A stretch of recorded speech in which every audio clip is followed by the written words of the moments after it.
आदरणीय शिक्षक महोदय एवं यहाँ उपस्थित छात्रगण, मैं अनीशा कुमारी क्लास 10 की गणेश प्रसाद उत्तर मध्य विद्यालय की छात्रा हूँ। आज मैं अम्लों के गुण से कुछ टॉपिक मिला है, धातु के कार्बोनेट एवं बाइकार्बोनेट अभिक्रिया एवं इसके सहयोगी छात्र। मेरा नाम नीमा कुमारी, मैं 10वीं की छात्र हूँ। मैं सलोनी कुमारी वर्ग 10 की। मैं चुनमन कुमारी वर्ग 10वां की छात्र हूँ। अम्लों के गुण से धातु के कार्बोनेट एवं बाइकार्बोनेट से की अभिक्रिया से कुछ रिलेटेड मैं समझाना चाहती हूँ। धातु, सबसे पहले हम जानेंगे कि धातु क्या है। धातु वह है जिसमें अपनी चमक होती है, धनायन होता है, वह ऊष्मा एवं विद्युत का चालन करता है। अब हम कार्बोनेट को समझेंगे। कार्बोनेट का रासायनिक सूत्र CO3 होता है एवं बाइकार्बोनेट का रासायनिक सूत्र HCO3 होता है। अब हम जानेंगे कि धातु के कार्बोनेट एवं बाइकार्बोनेट से अम्लों की अभिक्रिया।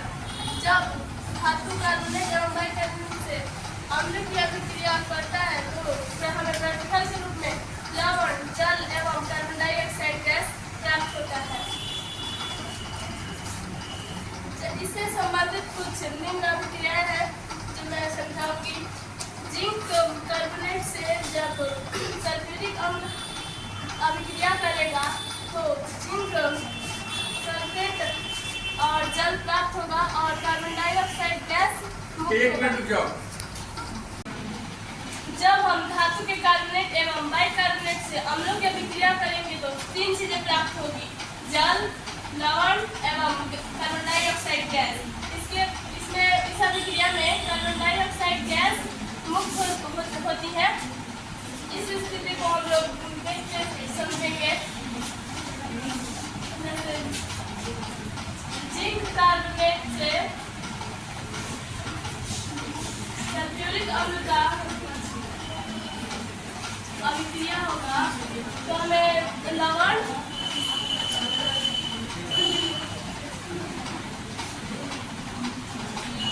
जिंक सल्फेट के रूप में लवण प्राप्त होगा और H2O के रूप में जल प्राप्त होगा और कार्बन डाइऑक्साइड गैस CO2 के रूप में प्राप्त होगा और कार्बन डाइऑक्साइड इसमें से मुक्त हो जाएगा।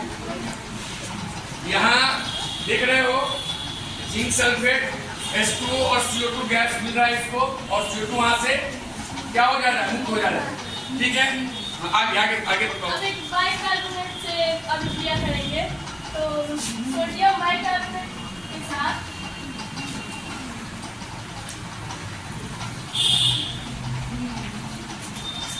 हाइड्रोक्लोरिक अम्ल की अभिक्रिया कराएंगे तो हमें NaCl के रूप में लवण प्राप्त होगा और H2O के रूप में जल प्राप्त होगा।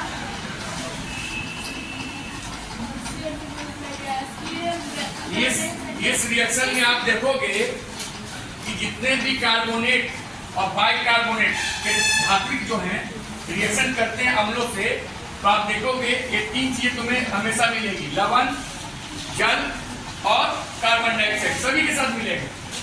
ठीक है ना, और CO2 जो होगा वहां से मुक्त हो जाएगा। ठीक है ना, क्लियर है? चलो आगे कंटिन्यू। एक पिक्चर के माध्यम से भी चलो आगे बढ़ो। चलो टॉपिक बताओ। हाँ, मेरा पॉइंट है धातु के ऑक्साइड से अम्लों की अभिक्रिया।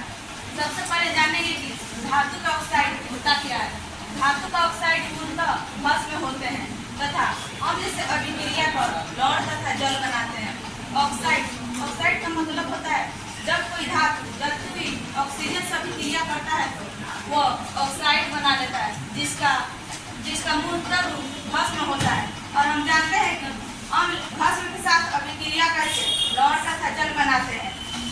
इसमें पहला आवर्त सारणी के बाईं ओर स्थित धातु ऑक्साइड पानी में क्षारीय घोल बनाते हैं। धातु के ऑक्साइड क्रिस्टलीय ठोस होते हैं। अब हम धातु के ऑक्साइड से अम्लों की अभिक्रिया को जानेंगे। धातु के ऑक्साइड अम्ल से अभिक्रिया कर लवण तथा जल बनाते हैं। इसके हम कुछ अभिक्रिया को यहाँ पर समझेंगे।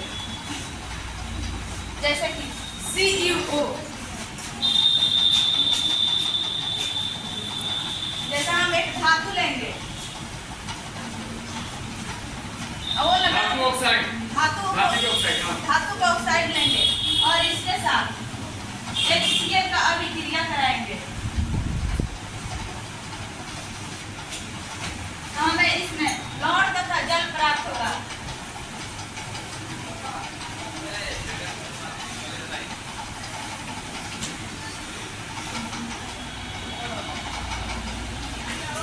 जब हम कॉपर ऑक्साइड को हाइड्रोक्लोरिक अम्ल के साथ अभिक्रिया कराएंगे तो कॉपर क्लोराइड और H2O हमें प्राप्त होगा प्रतिफल के रूप में। अब हमें एक बीकर के माध्यम से यहाँ समझेंगे। जब हम एक बीकर में Cu और HCl का घोल बनाएंगे तो इसमें से रिएक्शन कर CuCl2 और H2O हमें प्राप्त होगा। हमारा टॉपिक है कि अधातु के ऑक्साइड से अणुओं की अभिक्रिया। सबसे पहले हम जानेंगे कि अधातु है क्या। अधातु वह होता है जो विद्युत का चालक होता है। वायु और ठोस की गैस दोनों में पाई जाती है। अब हम अधातु के गुणों को जानेंगे। नंबर 1, अधातु के परमाणु ऋणायन होते हैं। नंबर 2, अधातु जल के साथ अभिक्रिया कर अम्ल बनाते हैं। नंबर 3, अधातु के ऑक्साइड अम्ल से अभिक्रिया कर और लवण तथा जल बनाते हैं। यहाँ पे क्रिया CO2 प्लस के OH का होल जाए अभिक्रिया कर CaCO3 प्लस H2O। इसको बोर्ड पर लिख कर दिखा दो।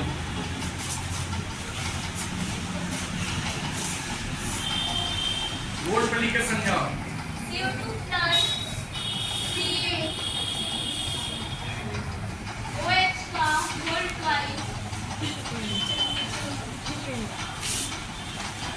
अभिक्रिया कर CaCO3 प्लस H2O मिलाता है।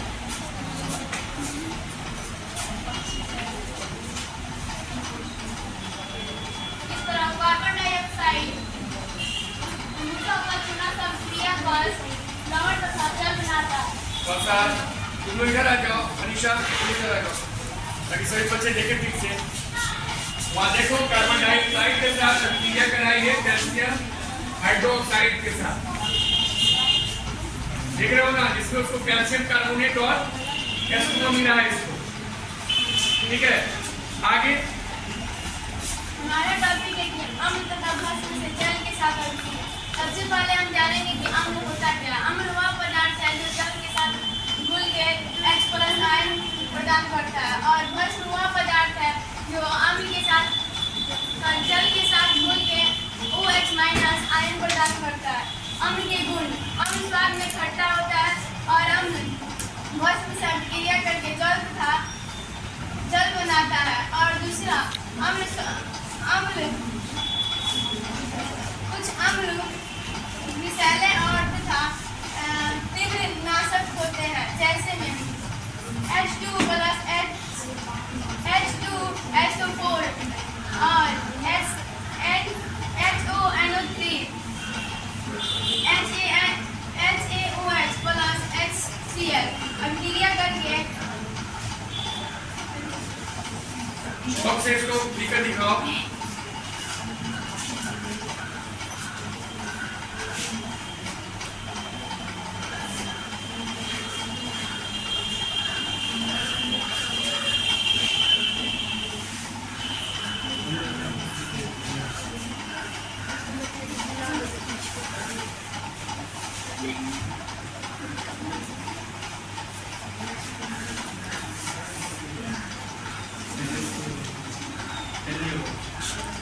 NaOH को तो अच्छा से लिखो, सोडियम हाइड्रोक्साइड को अच्छा से लिखो।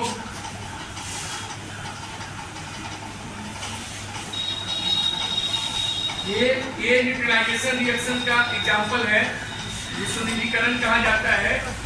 हम कल भी चर्चा किए थे, कल के पूरी क्लास में चर्चा होगी कि जब अम्ल और भस्म एक दूसरे के साथ रिएक्शन करता है तो लवण और उसके साथ क्या होता है, जल मिलता है। जल का मिलना न्यूट्रलाइजेशन रिएक्शन को बताता है।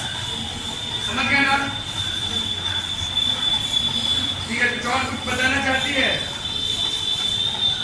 इसमें दिया है कि अम्ल तथा भस्म में जल की अभिक्रिया, हम अम्ल और जल से अभिक्रिया कराएंगे। HCl हमारा अम्ल है, H2O जो जल के रूप में है।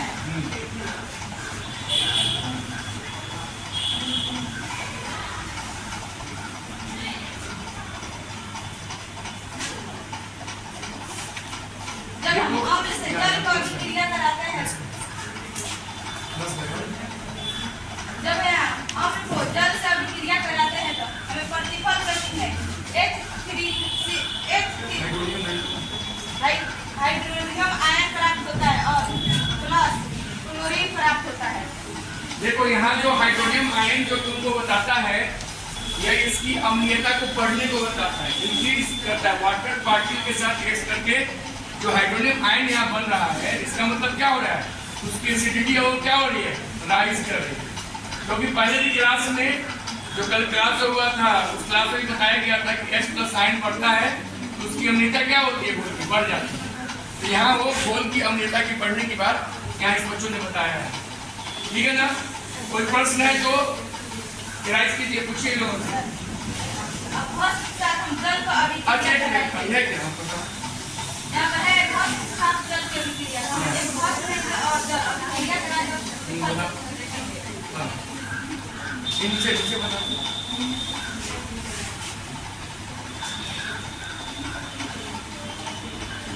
भस्म और जल।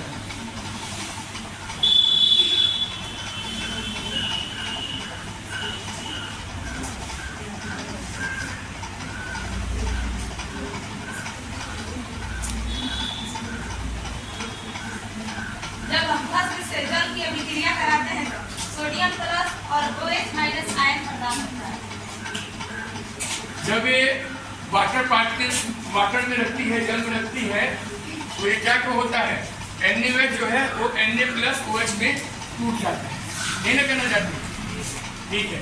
आप कोई प्रश्न है आपके पास? हाँ,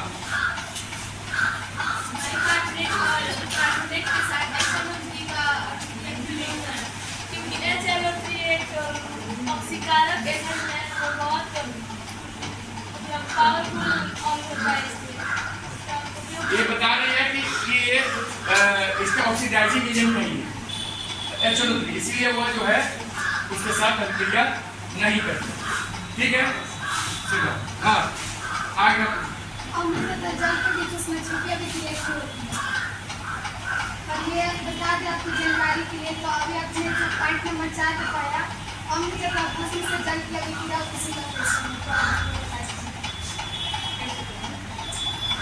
उपक्षेपीय अभिक्रिया पूछ रही है। उपक्षेपीय अभिक्रिया कैसे है? समझ रहे हो? उपक्षेपीय क्या समझ रही है? क्या पूछ रही है? किससे पूछ रही है? अम्ल के साथ जल की अभिक्रिया उसमें छुपी अभिक्रिया कैसे होती है उसको बता दें। उपक्षेपीय अभिक्रिया कैसे होती है? उपक्षेपी का मतलब क्या होता है? उसमें उष्मा का क्या होता है? संचरण होता है, उष्मा का निष्कर्षण होता है। उष्मा शोषी उष्माक्षेपी में क्या होता है? उष्मा का निष्कर्षण होता है। उष्मा का निष्कर्षण कैसे होता है ये पूछ रही है तुम। हैं? नहीं तो हमारे टॉपिक है ना, बताओ, तुम जानती है कैसे होता है? उसमें पहले तुम उसमें भी तुमने दिखाया है ना कि उसके साथ इसका करने का मतलब ये जो तुम रिएक्शन करा रही हो ना, ये रिएक्शन है ना, ये रिएक्शन, तो इसमें साथ साथ में कह रही है कि उष्मा का भी निष्कर्षण होता है। यही ना कहती है, कैसे होता है ये पूछ रही है। इस केस में पूछ रही है, इस केस में तो नहीं निकलता है। देखिए कैल्शियम ऑक्साइड, कैल्शियम हाइड्रोक्साइड को जब तुम वाटर में ले जाती हो ना, जब उसको डालती हो ना, तो वहां तुम क्या देखती हो? देखना उसमें एक तुमको लगेगा कि धुआं सा उसमें निकलता है। कैसे देखो? कैल्शियम हाइड्रोक्साइड तो जब हम लोग वाटर में कैल्शियम ऑक्साइड को डालते हैं, सॉरी CaO को डालोगे, ठीक है ना, इस केस हम लोग क्या देखते हैं, ये बना देता है कैल्शियम हाइड्रोक्साइड, ये बनता है, ठीक है। और क्या हो गया यहाँ, अब प्लस उष्मा यहाँ से निकलता है। जब चूने को डालते हो ना वाटर में, देखना उसमें से एक धुआं से तुमको देखने को मिलता है, और उसको उस समय टच करोगे तो बहुत ज्यादा हीट होता है, यानी वहां से उष्मा का निष्कर्षण होता हुआ वही उष्मा, ठीक है ना। हाँ। तो ये सब्जेक्ट में नहीं था इनका,